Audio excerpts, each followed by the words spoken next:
darlings, thank you so much for tuning in. Please don't forget to like, share and subscribe, and of course leave your comments down in the comment section below.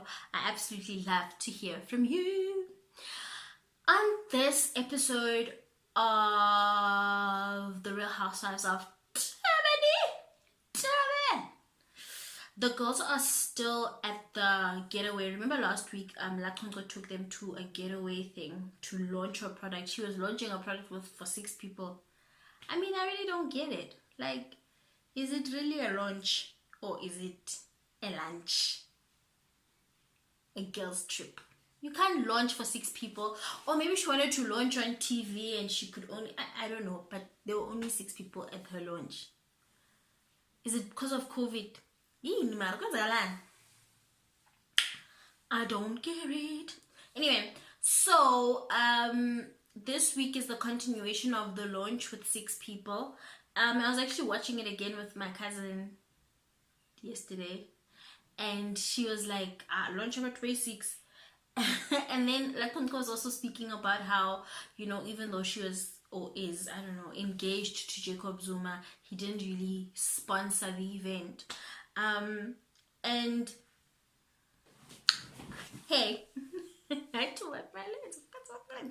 That even though she was engaged to Jacob Zuma, he didn't really sponsor the event. So yeah, my cousin was like, girl, you really expect us to believe he didn't sponsor you? Your man's didn't sponsor you. Come on. I mean, I believe her because I have been in relationships where you have to be your own woman. Just because he has money doesn't mean you have money, boo. Yo, guys, Jolo, yo. Just because you're with a guy who has money, it does not mean you have money. Okay? You have to work out your own target. Okay? If you want to do stuff. So I totally actually get where she's coming from, and I think that's probably the case. That her money is not his money, and he has lots of wives. Come on. Anyway, so they were there at the event, and then after that, Laconco offers to, you know, give the girls like a pampering, like a foot rub type of vibe, and she offers to do it herself. That's another reason why I believe that she probably don't have the cash like that, because she could have easily hired people to give them massages and foot rubs and stuff, but she was doing it herself because I think she's on a budget, like the rest of us, you know. So Annie arrives. Guys, Annie is not my fave. Hey, like, I don't get her. Anyway, so she arrives at the resort thing because she wasn't there last week. And as she arrives, she obviously clicks up with Kgomotso, and then Kgomotso gives her the 411 about what was happening the previous night. Apparently they had like a pajama party or something, and they didn't sleep. So Kgomotso is busy giving Annie the 411, and then she starts talking about MABUSI.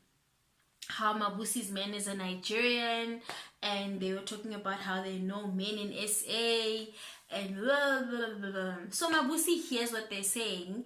Then she starts to pop off there. She's like, no, but that's my story. That's my story. No, I want to tell my own story. Like, much ado about nothing. Because, I mean, it was so unnecessary. So it's like that mini argument. MABUSI's there in her unflattering outfit. It's like, it's my story. It's my story.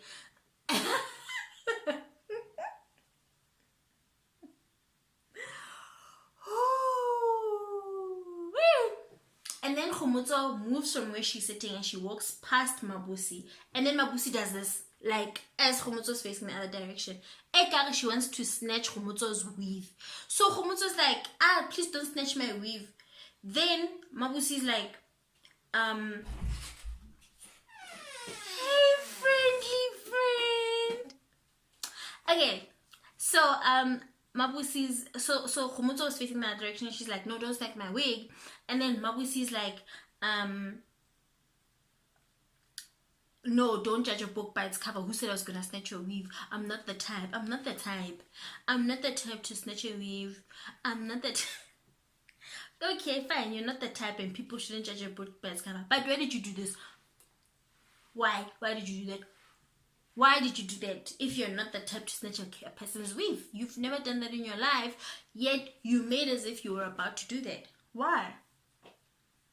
Why? Why though? You know? So yes, don't judge a book by its cover, but Luana, don't act like you're that book. Don't act like the book if you're not the book. Oh. Come here with your foot nonsense. So now it becomes an argument about no. Yes. Oh, so you're not gonna give me an apology? No, I'm not gonna give you an apology. Like, I swear these people are like 40 years old, but they're so immature. It's frightening.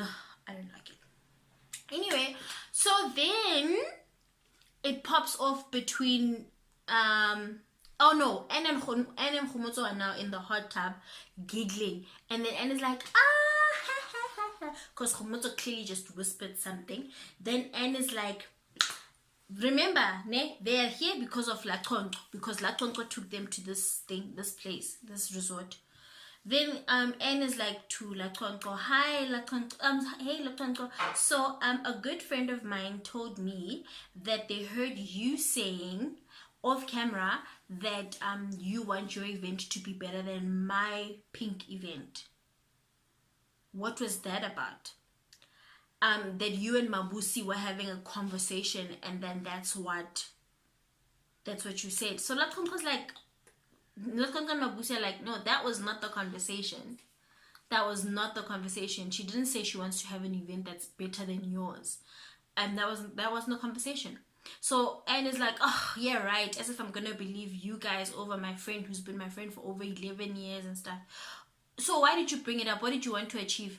And that's not what they say. That's what I'm saying. Why did you bring it up? What are you hoping to achieve at her resort thing that she's taking you out for? Why did you come if that's how you felt? If you felt like she's trying to upstage you? And the events were totally different. You had like a pink pajama party, which was so cute, but she had like a resort, like pamper yourself type of thing, which it was different. So why did you feel the need? Why did you feel the need to act extra? So after that, MABUSI and Laconco go to the room, and MABUSI's kind of just talking to Laconco about, you know, what Anne said, and why they were laughing at, because I can remember last episode they were laughing at MABUSI. So MABUSI, it was like she felt maybe she has a friendship with Laconco. She was asking Laconco like, why were you guys laughing at me at the dinner? And then Laconco lies and says, no, we weren't laughing at you. I actually asked Ayanda after that, like, what were we laughing? I actually asked Ayanda what we were laughing at, and you know, because we've been friends for such a long time, sometimes we just look at each other and laugh. I promise you we weren't laughing at you. Girl, bye. Y'all were laughing at MABUSI talking about her yoni steaming and how she mixes the yoni steaming herbs in her kitchen. You were laughing at the fact that she mixes her yoni steaming herbs in the kitchen. I'm going to tell you why you were laughing. And that's funny. Because how are you going to sell something that people must put in their yoni that you mixed in your kitchen? And girl, we don't know what you're doing in your kitchen. What if just before you were mixing the herbs, you were touching chilies? That's funny. I'm sorry, I would have laughed too. And I'm a MABUSI type of person. I'm a MABUSI in my own right. Look at me. Okay? But that is funny, MABUSI. So that's what they were laughing at. They were laughing at you and your yoni steaming mixing ass. Herb mixing ass in the kitchen. Herb mixing in the kitchen ass. That's what they were laughing at. So MABUSI is basically confronting her about that. And she lied to her. I understand why she lied. By the way, Laconco looked so gorgeous in this episode. So beautiful. I was trying to channel her, but I didn't really have the time today. I had to do other things. So I was like, mina nathanda nginje, mina ngizohlala nginje, mina ngizohlala nginje nomsali. Okay, so that happened. Then after that, they all they're having a pajama party in Anne's room. And Anne is like lying on Laconco's lap. So it was really cute. It was like a pajama party vibe. But my fave, Ayanda, was sitting nicely prim and proper there, like the mom Fundesi she believes she is in her heart of hearts. She looked very cute in her outfit. I was actually surprised that she would put that on in front of the camera, because she always comes across as like, you know, lady and stuff. So they're having a pajama party and they're drinking out of, oh my gosh, I really wanted to buy like those bottles. Get a little crochet, it's a little crochet. I'll buy it for next week, okay? No, gosh, next week I'm traveling. And the week after that too. Sizobona senzani, but ngizozama i-plan lecebo. Ngizozama i-plan lecebo to do something bougie for you guys. So they were drinking out of those cute champagne bottles and having a pajama party. So obviously then they start playing truth or dare, spin the bottle type of thing. And they're talking about the dares are like, take off your clothes and go into the thing, or take off your wig. Then they dared MABUSI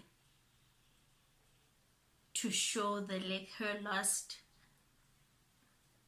position of activity of coitus. And she did. She showed them what she did when last she was coitusing. And of course they all laughed at her and judged her, even though they're the ones who dared her to do it. Why are we like this as women? Why are we like this? I don't know, Sizo, but right, Ninias? I don't know. But then the episode ended. Very short review. Really nothing to write home about. It looks like next week it's on and popping. It looks like it's on and popping this week. Anne is in an argument with Laconco, and Laconco doesn't like Anne, and it's about to get real. So I'm excited to review that for you. Thank you so much for watching, Bomalavo. Please don't forget to like, share, and subscribe. And of course, leave your comments down in the comment section below. You know, if you want me to do any improvements, if there's a particular style of review that you like, let me know. And yeah, I'll be happy to oblige. Thank you so much for watching, Bomalavo. Until next time, bye bye.